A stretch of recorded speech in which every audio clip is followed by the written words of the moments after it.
तो जैसा कि मैंने आपको बताया कि हम आए तो थे नैनीताल, पर मेन नैनीताल में न रुककर हम जाकर रुके भीमताल में, क्योंकि नैनीताल में भीड़-भाड़ ज़्यादा होती है। ये मैप पर आप देख सकते हैं, नैनीताल यहाँ पर है और उससे कुछ दूरी पर रहा ये भीमताल। अगर किलोमीटर में दूरी देखें तो करीब 24 किलोमीटर है, पर चूंकि रास्ता पहाड़ी है इसलिए इसे तय करने में करीब 1 घंटा तो लग ही जाता है। खैर, वहाँ अगले दिन जाने का प्लान है। आज का दिन पूरी तरह से भीमताल और आसपास के इलाकों की सैर की जाएगी। तो सबसे पहली हमारी डेस्टिनेशन थी भीमताल लेक।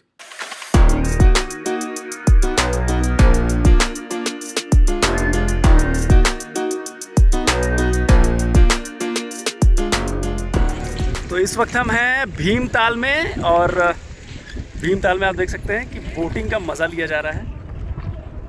चारों तरफ आपको झील नज़र आ रही है। तो ये है भीमताल और भीमताल में आप बोटिंग कर सकते हैं, कयाकिंग कर सकते हैं। तो बहुत कुछ है करने को। बहुत ठंडी हवा चल रही है। दिल्ली में तो इतनी ज़्यादा गर्मी है, लेकिन यहाँ पर मौसम बहुत शानदार है। जो हवा है उसमें बहुत ज़्यादा ठंडक है। धूप है लेकिन धूप बहुत तेज़ है। तो आप देख सकते हैं बहुत बड़ी झील है, ये भीमताल है, बहुत बड़ी झील है। बाकी लोगों को आप बोटिंग करते हुए देख सकते हैं और बहुत ही ज़बरदस्त इलाका है। बिल्कुल चारों तरफ पहाड़ हैं और पहाड़ के बीच में है ये झील। बिल्कुल पहाड़ के बीच में है ये झील। तो यहाँ पर अगर आप आएँ तो बिल्कुल बोटिंग कीजिए, कयाकिंग कीजिए और नेचर के मज़े उड़ाइए।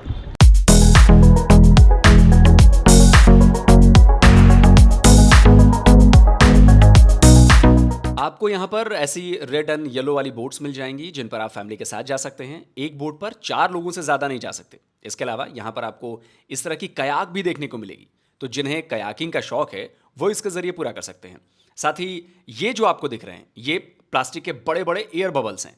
इनमें भी भीतर लोगों को बेल्ट के साथ बांध दिया जाता है। ये डूबती नहीं है। तो इसमें भी झील का सफ़र एक ज़बरदस्त एडवेंचर लेकर आता है। वैसे आपको बता दूं कि भले ही देखने में ये झील आपको बहुत ज़्यादा गहरी नज़र नहीं आ रही हो, पर है ये बेहद गहरी। गहरी होगी झील ये 128 फीट गहराई है। 128 फीट है। और एरिया कितना होगा इसका? नैनीताल डिस्ट्रिक्ट की अभी तक सबसे बड़ी झील है, सबसे साफ झील है। आगे सर्कल जो है इसका 4.5 किलोमीटर का। ओके, 4.5 किलोमीटर का सर्कल है ये। जी हाँ। अरे वाह, वेरी नाइस।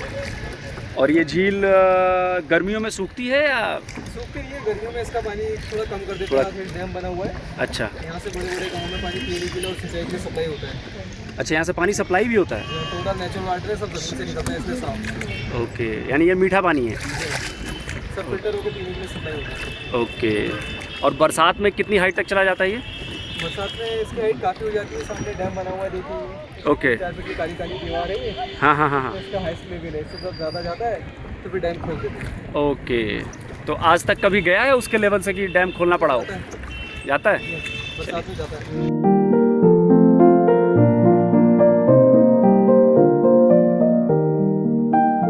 ये है वो डैम जो बोट वाले भैया बता रहे थे। यही वो डैम है। यहाँ पर पानी को कंट्रोल किया जाता है और जब पानी ज़्यादा हो जाता है तो इस डैम के दरवाजे खोल दिए जाते हैं, जिससे पानी कम हो जाता है।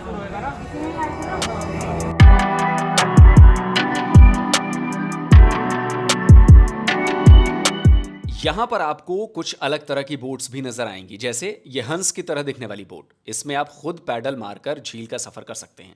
साथ ही मुझे यहाँ पर कयाकिंग करते हुए लोग भी दिख गए। मन तो मेरा भी था, लेकिन कभी कयाकिंग नहीं की है पहले, इसलिए दूसरों को देखकर ही खुश होना पड़ा। पर भीमताल लेक का सिर्फ यही अट्रैक्शन नहीं है, बल्कि एक बेहद खास चीज मौजूद है यहाँ जो देखने लायक है। नक्शे पर आपको ये जगह दिख रही है, देखिए यहाँ पर यानी झील के बीच में लिखा है aquarium island cafe by the lake hill. जब अभी थोड़ी देर पहले हम लोग बोटिंग कर रहे थे, अब यहाँ पे एक एक्वेरियम कम कैफे है। इसमें हम बहुत सारी मछलियाँ हैं, हर तरह की मछलियाँ हैं और हमने वहाँ पर अभी एक्वेरियम पर बहुत सारी मछलियाँ देखी हैं। उनमें से कुछ मछलियाँ जो मैंने अपनी तस्वीरों में कैद की हैं वो मैं आपको दिखाऊंगा। तो मैं आपको रेकमेंड करूँगा कि आप ज़रूर यहाँ पर आएँ। अगर आप भीमताल आए हैं और भीमताल में बोटिंग कर रहे हैं तो बोटिंग के बीच में आप यहाँ पे कैफ़े में आ सकते हैं, एक्वेरियम कम कैफ़े में, और यहाँ पे थोड़ी देर रुक सकते हैं। हाफ एन आवर का यहाँ पे स्टॉपेज पॉइंट है, तो यहाँ पर आकर आप हाफ एन आवर रुक सकते हैं, चाय पानी कर सकते हैं, और बहुत सारी मछलियाँ हैं, उन्हें आप देख सकते हैं।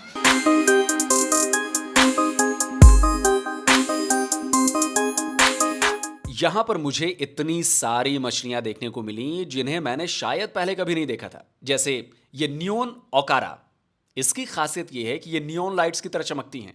देखिए जरा इन्हें।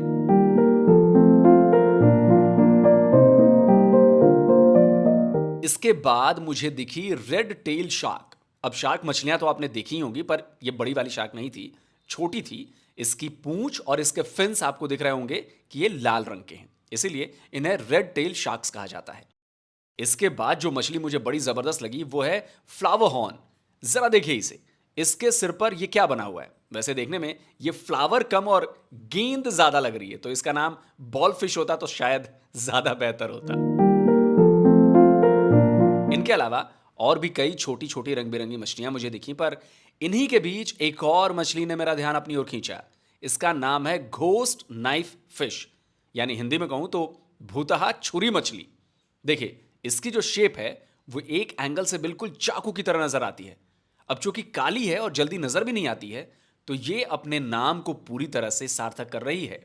पिराना मछलियों के बारे में तो आपने सुन ही रखा होगा। उनकी एक प्रजाति यहां भी दिखी मुझे, पाकू पिराना। कहा जाता है कि पिराना मछलियों के दांत इतने तेज होते हैं कि मिनटों में ये अपने शिकार को चट कर जाती हैं।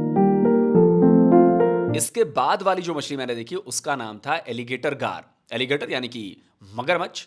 इसे देखने के बाद ही आपको समझ में आ गया होगा कि इसका नाम ये क्यों मिला है, क्योंकि आगे से देखने पर ये किसी मगरमच्छ की तरह ही दिखती है। तो करीब आधे घंटे की ये स्टॉपेज होती है यहाँ पर। इतनी देर में हमने एक्वेरियम भी देख लिया, चाय पानी भी कर लिया, थोड़ी देर यहाँ पर रुककर नज़ारों को भी देख लिया। बड़ा ज़बरदस्त नज़ारा था। और फिर हम यहाँ से निकल गए, क्योंकि अगली मंजिल थी कुछ ही दूरी पर मौजूद नौकुचिया ताल, जो भीमताल से ज़्यादा दूर नहीं है, बस 3 किलोमीटर है। तो इस समय हम पहुंच गए हैं नौकुचिया ताल पर। ये भीमताल से करीब 5 किलोमीटर आगे है, और यहाँ भी आपको बोटिंग, कयाकिंग, और यहाँ पे एक एक्स्ट्रा आपको एडवेंचर मिलेगा जिप लाइनिंग का। जिप लाइनिंग दूसरी साइड में है, यहाँ से हम दूसरी तरफ हैं, और यहाँ से आप ये कहा जाता है कि ये जो नौकुचिया ताल है ये भीमताल से ज़्यादा गहरा है। जैसा कि भीमताल पे उन्होंने बताया कि 128 फीट गहरा है वो, लेकिन भीमताल उससे भी ज़्यादा गहरा है, करीब 200 फीट ये नीचे गहरा है। अब चूंकि हम भीमताल में बोटिंग कर चुके थे और जिप लाइन कुछ ज़्यादा खास नहीं थी यहाँ पर, तो हमने झील के साथ साथ वॉक करने का फैसला किया।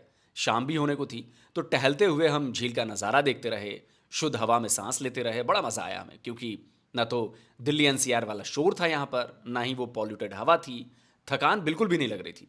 1-2 किलोमीटर हमने वॉक किया, फिर वहाँ से होटल लौट आए, क्योंकि अगले दिन हमें निकलना था नैनीताल के लिए।